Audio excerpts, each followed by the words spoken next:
Bom dia, boa tarde, boa noite para você, estudante de Direito do terceiro ano da ACE, Associação Catarinense de Ensino, Faculdade Guilherme Guimbola. Eu sou o professor Nicolas Medeiros, esse é o Direito número 2, para você que estava esperando, ansioso. Graças a Deus e graças a vocês, internautas, o nosso vídeo teve uma ótima repercussão, então eu resolvi continuar com o projeto e nós vamos continuar gravando. Como vocês podem perceber, tem um pouquinho de eco, um pouquinho de som, ruído ao fundo, e a iluminação tá uma porcaria. Eu não estou gravando no meu escritório, eu estou gravando na sacada do apartamento da praia, para vocês terem uma ideia da maravilha que está isso aqui. Ó, eu podia estar roubando, eu podia estar matando, mas eu estou aqui dando aula para vocês. Então, não reclamem muito se a iluminação não estiver boa. Vamos que vai começar Direito. Hoje nós vamos falar sobre normas penais, escusas absolutórias, circunstâncias e a classificação doutrinária dos crimes. É isso aí, começou o Direito número 2. Um índice de reprovação recorde na prova da Ordem dos Advogados do Brasil. São palavras que eu quero que o senhor as engula. O seu preconceito contra o analfabeto é uma coisa simplesmente lastimável. E sei também do esforço que Vossa Excelência fez para chegar a este ponto. Isso aqui não é academia. Nós estamos aqui para examinar fatos. Vossa Excelência sabe que eu tenho a maior admiração por Vossa Excelência. Eles bolaram um plano pra fuder com o sistema educacional. Fabricaram um exército de ignorantes formado no Mobral. Manipularam a notícia e mandaram publicar no Jornal Nacional. Foi roubadores de criança convencer analfabeto que não tem primeiro grau. Não. E as de gira como julgar conveniente. É isso aí, estamos de volta com Direito. Agora nós vamos tratar sobre normas penais. O que são as normas penais? As normas penais é o conjunto entre proibição e mandamento que está contido na parte especial do Código Penal. Toda a lei penal que está incluída na parte geral é só uma lei penal geral, não pode ser tratada como norma penal, porque não consiste nesse conjunto entre proibição e mandamento. Nas outras leis esparsas que criam crimes também estão contidas várias normas penais, porque elas contêm o conjunto entre proibição e mandamento que define o crime. A norma penal ela deriva do conceito de liberdade, que permite que todos os cidadãos façam tudo aquilo que seja permitido em lei e que não seja proibido por lei. Isso quer dizer que se você, por exemplo, deixa de tratar da sua higiene pessoal, ou então, por exemplo, aquela senhora suada com a axila peluda e tal, pô, isso deveria ser crime, né? Andar com a axila peluda dentro de um ônibus, por exemplo, é um negócio terrível, deveria ser crime, né? Mas enfim, isso só vai gerar uma reprovação social. Quando gerar uma reprovação penal, vai tratar uma sanção e vai constituir um crime. O fato da pessoa ser desleixada não constitui crime e, portanto, não pode dizer que existe uma norma penal que exija a depilação da axila, por exemplo. Isso é só uma norma social e todo mundo convive com isso. É a mesma coisa a situação das filas e tal. São normas sociais que existem, que não estão em lugar nenhum, nenhuma lei, e exigem um cumprimento, mas a reprovação é apenas social. O máximo que você vai poder falar para a mulher é, pô, depila aí, né? Continuando a questão da norma penal, a gente tem dois conceitos de norma penal, que são as normas penais incriminadoras e as normas penais não incriminadoras. As normas penais incriminadoras, obviamente, possuem dois preceitos, que é, primeiro, a definição do crime e, segundo, a sanção penal pelo qual está sujeito o agente que cometer aquele crime. Sempre nós vamos ter nos artigos da parte especial do Código Penal os dois preceitos. O primeiro preceito que vai definir o crime e o segundo preceito que vai ser a pena. Essa pena vai poder, como você já sabe, vai poder ser pena de prisão, pena que é de reclusão e detenção, pode ser uma pena de prisão simples, de multa e de advertência. Isso tudo vocês já conhecem porque a gente já tratou anteriormente. Já a parte das normas penais não incriminadoras possuem várias características peculiares. Por exemplo, as normas penais não incriminadoras são aquelas que não definem crimes, elas simplesmente complementam uma situação incriminadora. As normas penais não incriminadoras não estão na parte especial do Código Penal para criar crimes, elas estão lá para tornar lícitas determinadas condutas, afastar a culpabilidade de um agente que tenha cometido o crime na causa de isenção de pena, por exemplo, e além disso definir determinados conceitos e utilizar alguns princípios gerais que também estão contidos lá na parte geral do Código Penal. Via de regra, essas normas não incriminadoras elas estão mais na parte geral, mas em menor número na parte especial do Código Penal. Então, existem dois tipos de normas penais, as normas penais incriminadoras e as normas penais não incriminadoras. Seguindo, a gente consegue o conceito de norma penal em branco. O que é a norma penal em branco? A norma penal em branco é toda aquela lei penal, todo aquele conceito de crime definido no Código Penal ou nas leis criminais, que depende de uma complementação. A gente pode tratar aí o artigo 33 da Lei de Drogas, que é a Lei 11.343 de 2006, que trata do crime de tráfico de drogas. No crime de tráfico de drogas, além de todos aqueles verbos, os 18 verbos que existem no artigo 33, a gente tem uma parte final do artigo que diz o seguinte: fornecer drogas, ainda que gratuitamente, sem autorização ou em desacordo com a determinação legal ou regulamentar. Isso quer dizer o quê? Que a gente depende de uma complementação de outro órgão para saber o que é droga e qual é a regulamentação dessa droga. No caso da lei de droga, a gente depende da Anvisa, a Agência Nacional de Vigilância Sanitária, que vai definir quais são as drogas lícitas ou ilícitas. Aí surge um pequeno problema. Como tratar uma norma penal que foi autorizada pelo legislativo, o legislador originário, a ser regulamentada por uma autarquia do Ministério da Justiça, que é o caso da Anvisa, a regulamentar qual droga ou qual substância será proibida ou liberada. Ou seja, todos estamos nas mãos da diretoria, da cúpula da direção da Anvisa, quando estamos com qualquer substância entorpecente. Isso quer dizer que, em qualquer momento, a Anvisa pode baixar uma portaria proibindo o cigarro ou o álcool. A maioria dos doutrinadores considera que a norma penal em branco deve ser considerada inconstitucional justamente pelos princípios da legalidade que não autorizam o executivo a criar leis penais, e sim apenas o legislativo. De qualquer forma, uma grande parte da doutrina considera que é indispensável a criação de normas penais em branco, justamente porque o legislativo não teria condições de definir a cada momento, por exemplo, cada substância que deveria ser considerada entorpecente ou liberada, retirada da lista de substância entorpecente. Isso realmente geraria um tumulto na criação de leis e provavelmente o legislativo brasileiro ficaria só em cargo dessas novas substâncias que devem ser retiradas, enfim, ou de outras questões de normas penais em branco, porque é uma questão muito complexa e exige a participação de um expert na solução. As normas penais incompletas ou imperfeitas são aquelas que remetem o intérprete a uma outra determinada norma penal, por exemplo, um outro artigo do Código Penal, para definir qual é o crime que a pessoa está cometendo quando comete determinada conduta. Isso quer dizer, por exemplo, na lei anti-genocídio, no seu artigo 1º, remete ao artigo 121 do Código Penal, que é o crime de homicídio, e, portanto, a pessoa está sujeita também às penas do crime de homicídio, apesar de existir uma lei dizendo que aquele crime é um crime de genocídio. As escusas absolutórias são imunidades penais pessoais que não podem ser recusadas nem pelo agente criminoso e muito menos pelo Estado, ou seja, elas são de imposição obrigatória. Um exemplo de escusa absolutória é o artigo 181 do Código Penal, que diz o seguinte: é isento de pena quem comete qualquer um dos crimes previstos nesse título em prejuízo do cônjuge, do ascendente ou descendente, seja parentesco legítimo ou ilegítimo, civil ou natural.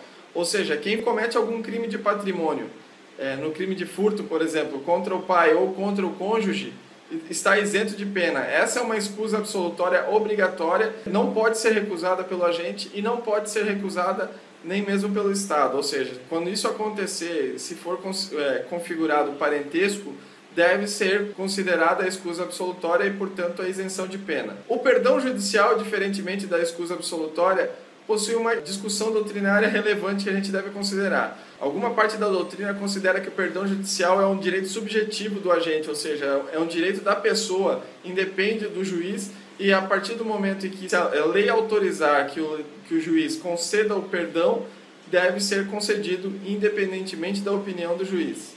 Outra parte da doutrina diz que não, que isso é uma faculdade do juiz, e, portanto, o juiz, ao encontrar uma lei que autorize o perdão judicial, vai ponderar, conforme as circunstâncias do crime, se aquele agente realmente merece ou não o perdão judicial. É o caso, por exemplo, do homicídio culposo, quando o agente sofre uma consequência tão grave do crime que cometeu, que o juiz pode deixar de aplicar a pena. É o caso, por exemplo, de uma pessoa que deixa seu filho morrer por uma determinada circunstância culposa.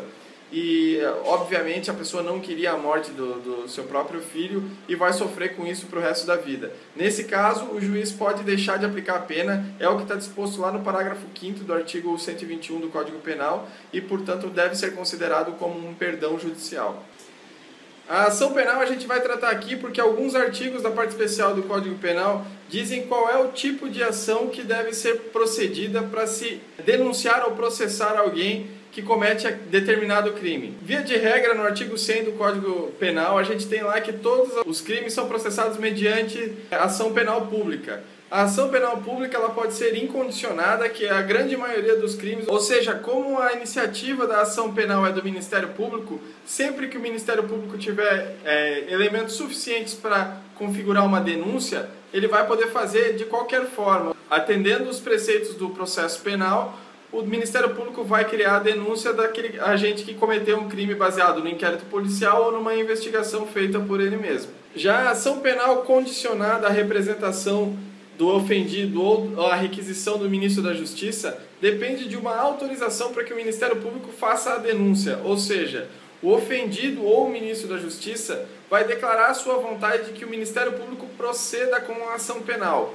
Nesse caso é obrigatória, caso não aconteça essa representação, essa declaração, a autorização ao Ministério Público, o Ministério Público não pode iniciar uma ação penal e, portanto, não pode haver uma condenação do agente criminoso. Por fim, a gente tem um outro tipo de ação penal, que é a ação penal privada. E a ação penal privada ela pode ser de dois tipos. A ação penal privada propriamente dita, que é aquela em que o próprio ofendido vai entrar com a ação penal, é ele que vai proceder à denúncia contra o ofensor. Nesse caso, a participação do Ministério Público é apenas como fiscal da lei. Já no caso da ação penal privada subsidiária da pública, a situação é um pouquinho diferente. Pode acontecer do Ministério Público, por exemplo, por um acúmulo de trabalho, não conseguir fazer a denúncia de algum determinado crime e o ofendido, interessado que o criminoso seja punido, entra com uma ação penal privada subsidiária da ação penal pública. Dessa forma, o Ministério Público vai ser acionado a continuar na ação penal por força da própria lei. E assim o Ministério Público vai proceder à ação penal a partir do momento em que a denúncia é feita pelo próprio ofendido. Como a iniciativa é exclusiva do Ministério Público para proceder à ação penal pública, nesses casos em que a ação penal privada é subsidiária da pública, o Ministério Público pode aditar a denúncia, oferecer uma nova denúncia substituindo a anterior ou simplesmente rejeitar a denúncia e pedir o arquivamento do processo. Isso porque a iniciativa, apesar do Ministério Público não ter feito o que deveria no prazo legal, não saiu do Ministério Público. A iniciativa continua sendo do Ministério Público e, portanto, é só ele que vai poder oferecer a denúncia.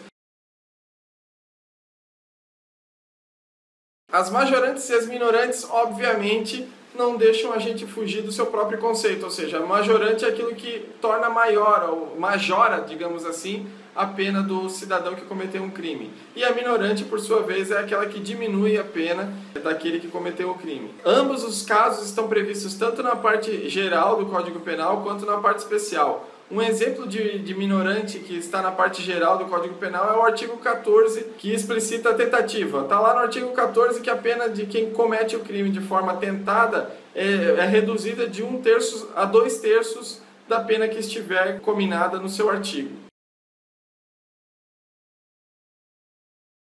Outros 3 conceitos que a gente precisa ter em mente são as causas de justificação, as dirimentes e as rúbricas ou indicações marginais. As causas de justificação justamente são as justificativas que autorizam o agente a cometer um crime. Por exemplo, o estado de necessidade, a legítima defesa, o estrito cumprimento do dever legal ou o exercício regular de um direito. Todos esses conceitos estão lá na parte geral do Código Penal e, portanto, quando ocorrer uma dessas circunstâncias que seja uma causa de justificação, a interpretação do artigo do crime deve ser feita em conjunto com o artigo que define qualquer uma dessas causas de justificação.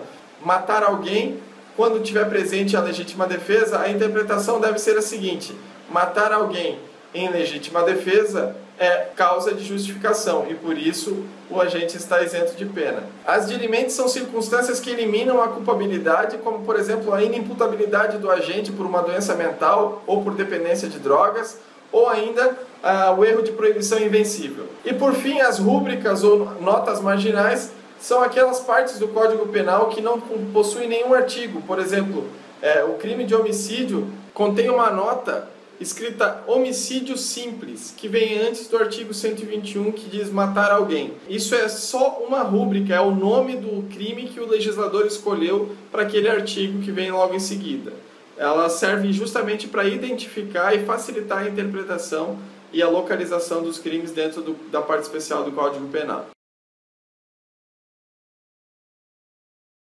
Existem algumas situações que podem gerar algum conflito de interpretação dentro da parte especial do Código Penal ou das leis penais, quando, por exemplo, um fato pode ser considerado como dois crimes diferentes. A gente trata como exemplo o fato da pessoa que mata o seu próprio filho, ou a mãe que mata o seu próprio filho, dentro do estado puerperal, que é aquela depressão pós-parto. De qualquer forma, a mãe que mata o próprio filho pode ser incriminada pelo artigo 121 do Código Penal, que diz lá matar alguém, pois o próprio filho é alguém. Contudo, lá no artigo 123 do Código Penal, a gente tem o crime de infanticídio. E o crime de infanticídio é justamente esse. A mãe que mata o próprio filho durante o estado puerperal, que é o estado de depressão pós-parto, está sujeita à pena do artigo 123 do Código Penal. A pena, obviamente, é diferente da pena do artigo 121. Para solucionar esses tipos de conflito, a doutrina sugere a aplicação de alguns princípios do Código Penal, como, por exemplo, o princípio da especialidade, o princípio da subsidiariedade, o princípio da consulção e o princípio da alternatividade. Pelo princípio da especialidade, a norma especial derroga a norma geral, ou seja, matar alguém, no caso que a gente deu como exemplo, não vai ser considerado como crime, e sim o artigo 123 do crime de infanticídio, que é a mãe que mata o próprio filho durante o estado puerperal. Dessa forma, a norma especial vai derrogar ou vai tirar a aplicação da norma geral, que seria matar alguém, para aplicar uma nova norma, que é a norma especial, ou seja, no caso do infanticídio. O princípio da subsidiariedade faz o sentido contrário.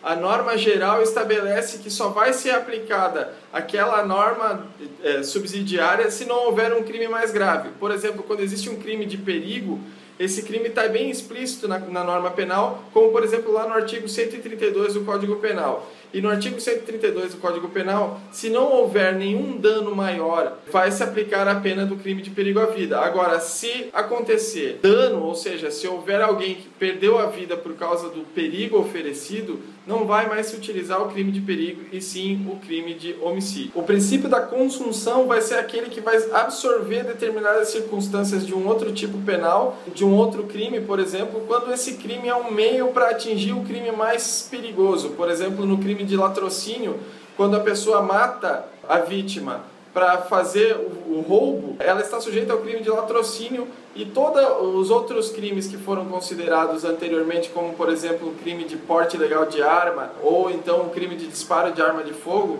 são absorvidos pelo crime de latrocínio, porque o crime de latrocínio é mais grave e, portanto, os crimes menos graves são absorvidos pelo crime mais grave, com a aplicação do princípio da consulção. O princípio da alternatividade é importante a gente tratar também, o princípio da alternatividade, porque dentro do princípio da alternatividade que a gente vai conseguir solucionar um problema geral que acontece na parte especial do Código Penal e, por fim, nas legislações que criam crimes.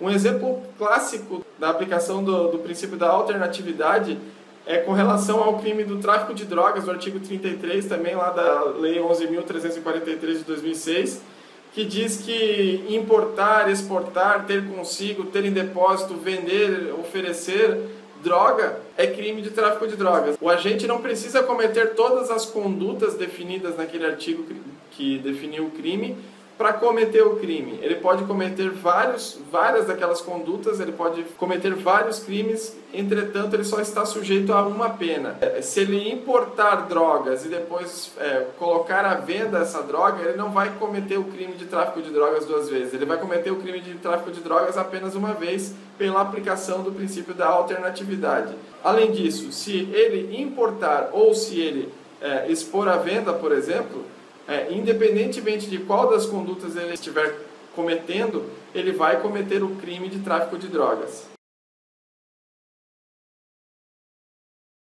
Por fim, a gente tem a classificação doutrinária dos crimes, que é justamente a classificação que a doutrina faz para determinados tipos penais e para determinados crimes, justamente para facilitar a interpretação dos crimes e da parte especial do Código Penal para aquele que estiver fazendo uma defesa ou então fazendo uma acusação dentro de um processo penal. Para começar, a gente tem a primeira de todas as definições entre crime e contravenção penal. Os crimes, obviamente, são aqueles delitos mais graves, aquelas condutas tidas como mais graves e são punidas com penas mais graves.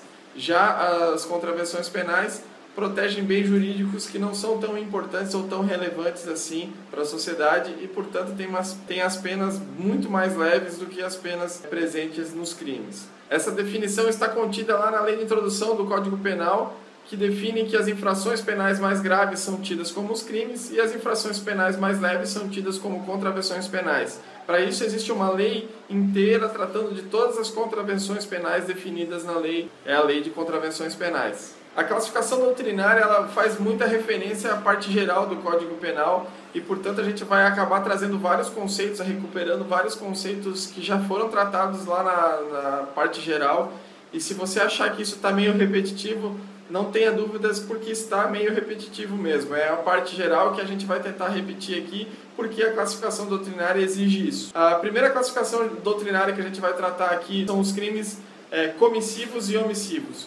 Os crimes comissivos são aqueles cometidos, ou seja, eles dependem de uma determinada conduta para acontecer. A infração penal exige que o agente cometa uma determinada infração, ele exige uma conduta comissiva para que esteja sujeito ao crime comissivo. O crime omissivo é aquele quando o agente deixa de praticar uma determinada conduta, deixa de fazer aquilo que a lei obrigou, ou seja, ele não agiu como a lei determinou que ele agisse e, portanto, ele está cometendo uma omissão. Para esses casos, a gente tem dois tipos de crime omissivo: o crime omissivo próprio e o crime omissivo impróprio. O crime omissivo próprio é aquele exclusivo de um determinado tipo de agente, por exemplo, deixar o médico de comunicar uma doença de notificação compulsória. Esse caso é um crime que está sujeito apenas o médico, não pode ser uma pessoa comum. Uma pessoa comum não está sujeita a esse tipo de crime de omissão. Contudo, uma pessoa comum pode ser sujeita sim a um crime de omissão imprópria, quando, por exemplo, a conduta de deixar de fazer alguma coisa acaba resultando num prejuízo ou num dano para uma outra vítima, quando essa pessoa tem a condição de garantidor pela lei. Por exemplo, a mãe que mata o seu filho de inanição, ela está sujeita ao crime de homicídio justamente porque ela tinha a condição de garantidora e ela tinha a obrigação de zelar pela situação ou pela condição de vida daquele seu filho que ela resolveu deixar de fazer ou deixar de alimentar. Para isso, a gente pode sempre classificar que os crimes de omissão própria, aquele, por exemplo, em que está sujeito o médico que não faz a notificação compulsória de uma doença, a gente pode dizer que esse tipo de crime ele está sujeito a uma norma mandatória. Existe uma ordem que obriga o médico a fazer a notificação. Já a omissão imprópria, que é o caso da mãe que matou o filho de inanição, a gente pode dizer que é uma norma proibitiva, ou seja, existe uma norma penal que proíbe a mãe de deixar de alimentar o seu filho pela situação, pela condição de garantidora que ela tem. Outra classificação doutrinária que a gente pode tratar aqui é a classificação de crime consumado e crime tentado. O crime consumado é aquele que reúne todos os elementos do tipo penal, tudo que está definido lá no artigo que define o crime, as situações que aconteceram nos fazem entender que aquele crime aconteceu como um crime consumado. Já o crime tentado é aquele que, por uma situação alheia à vontade do agente, o crime em si ou o crime que ele tentou cometer não aconteceu.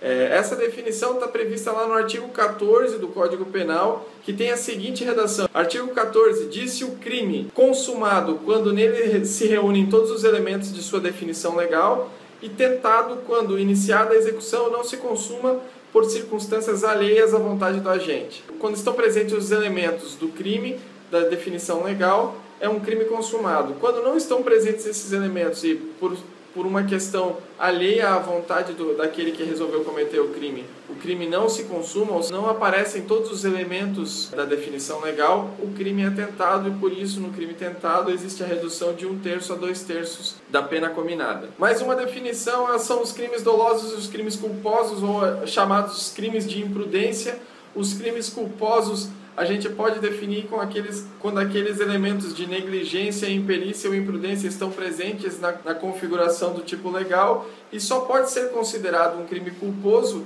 quando a lei trouxer que se pune o crime culposo. Caso a lei não puna imprudência, não se pode aplicar a pena de um crime doloso ao crime culposo. O crime doloso, obviamente, é aquele que o agente, quando tem a intenção de matar ou assume o risco da sua conduta causar o dano, é, por exemplo, o fato de você disparar um tiro contra a cabeça de alguém.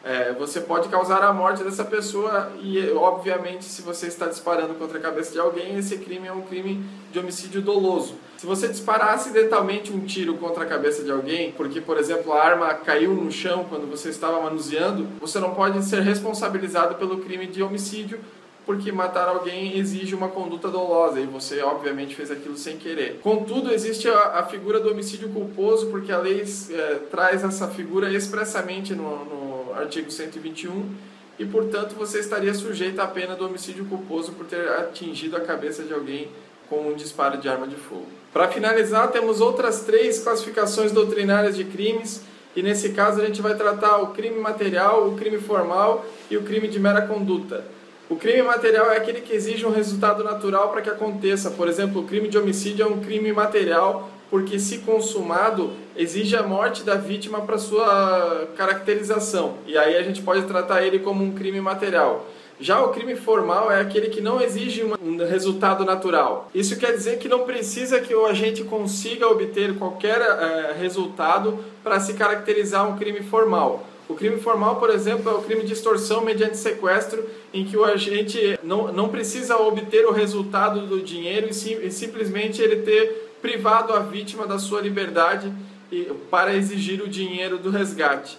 Nesse caso, a gente tem o crime formal quando o legislador, apesar de prever um resultado de resgate, de pagamento de resgate para a soltura da vítima, ele antecipa a punição, punindo o agente pela conduta de privação da liberdade e pela extorsão, ou tentativa de extorsão pela privação da liberdade. O crime de mera conduta é aquele crime que não depende de resultado nenhum. Simplesmente a conduta do agente já vai estar sujeitando ele à sua responsabilização. Dessa forma, a gente tem, por exemplo, o crime de violação de domicílio, em que simplesmente violar o domicílio já caracteriza o crime previsto no artigo 150 do Código Penal. Acho que essas classificações doutrinárias já são suficientes para a gente poder trabalhar aí ao longo do ano. Contudo, a gente vai trazer todas as outras classificações durante as aulas que a gente for expondo, inclusive nos vídeos aqui. Se você gostou, dá um joinha, dá um like, compartilha na rede social. Já está valendo o concurso cultural desde o vídeo anterior. Se você não recebeu o e-mail, pergunta para o representante. E nos vemos na sala de aula e até o próximo vídeo. Tchau!